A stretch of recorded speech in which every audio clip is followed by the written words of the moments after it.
Assalamualaikum warahmatullahi wabarakatuh. Perkenalkan, nama saya Tungki Rohyadi, NPM 0651160063. Nah, di sini saya akan mempresentasikan tentang proposal saya yang berjudul Prediksi Ekspor Ikan Hias dengan Metode Algoritma Genetika. Baik, sebelumnya saya ingin berterima kasih terlebih dahulu kepada pembimbing satu saya, yaitu Dr. Hervina, MKom, MPD, dan pembimbing dua saya, yaitu Ibu Ari Qurania, MKom. Baik, latar belakang dari prediksi ini yaitu ekspor ikan hias merupakan salah satu transaksi perdagangan barang dari dalam negeri ke luar negeri di bidang perikanan yang ada di Indonesia. Data statistik pada tahun 2019 menunjukkan bahwa terdapat pertumbuhan jumlah ekspor ikan hias tiap tahunnya rata-rata mencapai 2,56%. Oleh karena itu, perlu prediksi agar jumlah stok ikan hias pada perusahaan yang berada di bidang perikanan air tawar agar tetap stabil, sehingga permintaan untuk ekspor ikan hias tersebut dapat terpenuhi. Nah, tujuan dari penelitian ini yaitu untuk menerapkan algoritma genetika pada ekspor ikan hias. Nah, ruang lingkup penelitian yaitu pertama, data yang akan digunakan adalah data histori ekspor selama 3 tahun terakhir dari tahun 2017 sampai tahun 2019. Yang kedua, proses pengambilan data berasal dari instalasi karantina ikan Mina Aquatic Nusantara yang ada di Wangun, Tajur. Yang ketiga, data histori ekspor ikan meliputi 30 jenis ikan, yaitu yang diantaranya ikan berjenis neon tetra, cardinal, corydoras, denisoni, galaxy rasbora, palmas, koki, cupang, duboisi, dan lain-lain. Adapun manfaat penelitian yaitu bagi peneliti atau bagi saya sendiri dapat mempelajari algoritma genetik dan mengimplementasikan ke dalam sebuah sistem. Bagi perusahaan, mungkin untuk membantu perusahaan agar dapat melihat prediksi perkembangan ekspor untuk menjaga kuantitas ikan yang ada sehingga permintaan ekspor dapat terpenuhi. Nah, adapun beberapa tinjauan pustaka yang saya masukkan ke dalam laporan yaitu pengertian prediksi ekspor ikan hias, metode regresi, dan algoritma genetika. Nah, dapat dilihat dari tabel penelitian terdahulu yaitu dari Prabandaru Putri Widodo, prediksi jumlah followers akun lain menggunakan regresi dan linear dan algoritma genetik, dia memakai Java. Yang kedua, dari Sulistiani, Silviani, dan Wahyu yang berjudul aplikasi prediksi persediaan tabung gas menggunakan algoritma genetika dan regresi linear berganda, dia memakai Java juga. Nah, yang terakhir, saya ingin meneliti yang berjudul prediksi ekspor ikan hias menggunakan metode algoritma genetika, yaitu yang insya Allah akan menggunakan MATLAB. Nah, di sini ada dua metode penelitian. Yang pertama ada flowchart SDLC dan yang kedua ada flowchart algoritma genetika.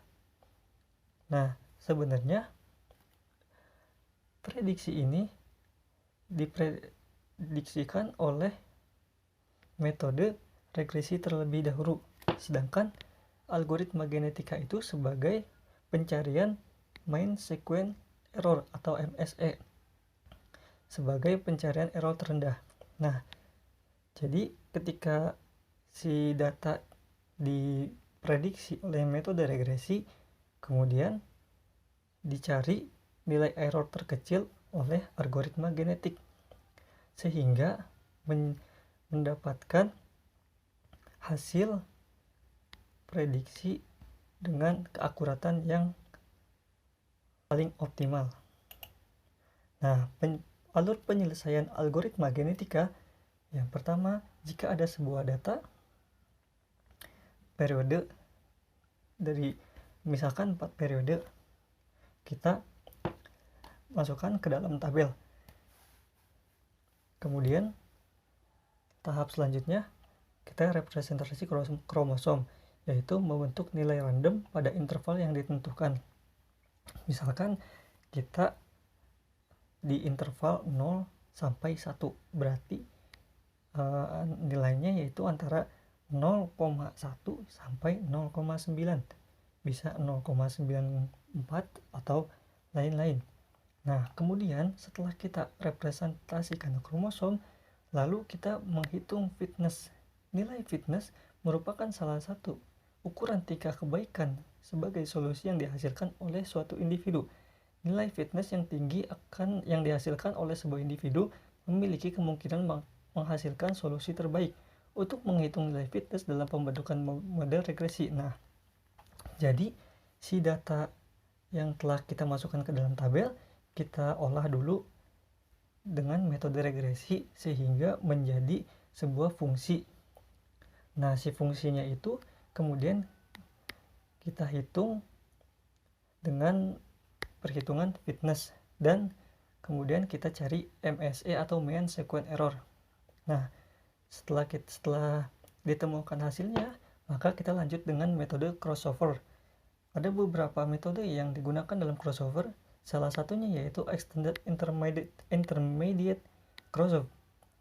Ya, misalkan pada contoh kali ini P1 melakukan crossover dengan P2, atau bisa disebut C1 kromosom 1 sama dengan P1 plus A1 dalam kurung P2 min P1 tutup kurung. Kromosom 2 sama dengan P2 plus A1 dalam kurung P1 min P2. Nah, setelah di crossover, setelah menemukan hasilnya, lalu kita mutasikan, yaitu mutasi merupakan proses pergantian salah satu gen yang terpilih dengan nilai tertentu.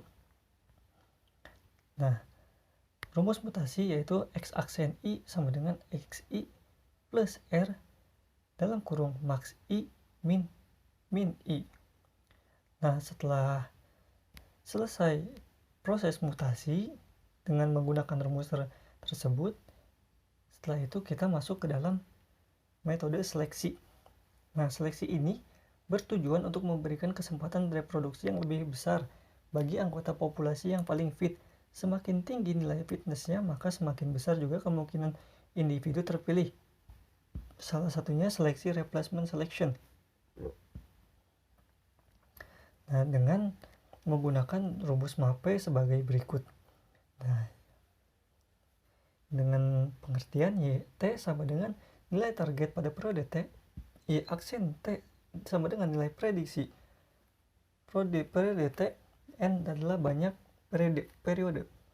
Nah, jika sudah melalui seleksi, maka akan terpilih yang mana nilai MSE yang paling kecil, yang paling rendah. Nah, jika nilai MSE yang rendah, maka itu yang dipilih sebagai pilihan optimal, yaitu prediksi yang paling optimal. Nah, jadi langkah pertamanya itu kita tetap jika sebuah data kita harus masukkan dulu ke dalam sebuah metode regresi, kemudian kita cari MSE-nya dengan algoritma genetik. Nah, selanjutnya ada jadwal kegiatan penelitian. Yang pertama di bulan April, yaitu minggu pertama itu minggu kedua itu perencanaan, yang kedua yang di bulan April di minggu ketiga, dan di bulan Mei di minggu pertama adalah analisis. Yang ketiga di minggu kedua di bulan Mei atau perancangan. Kemudian di minggu ketiga sampai bulan ketiga dari bulan Mei ke bulan Juni, yaitu ada implementasi. Yang terakhir uji coba di bulan Juni. Nah, alat dan bahan yaitu alat softwarenya yaitu MATLAB, Java, OS Windows, Google Chrome, dan hardware yaitu prosesor Core i5, RAM 4GB, dan harddisk 1 TB. Bahan yaitu buku panduan tugas akhir praktik lapang Universitas Pakuan, jurnal penelitian terdahulu, dan buku pemrograman MATLAB dan PHP MySQL.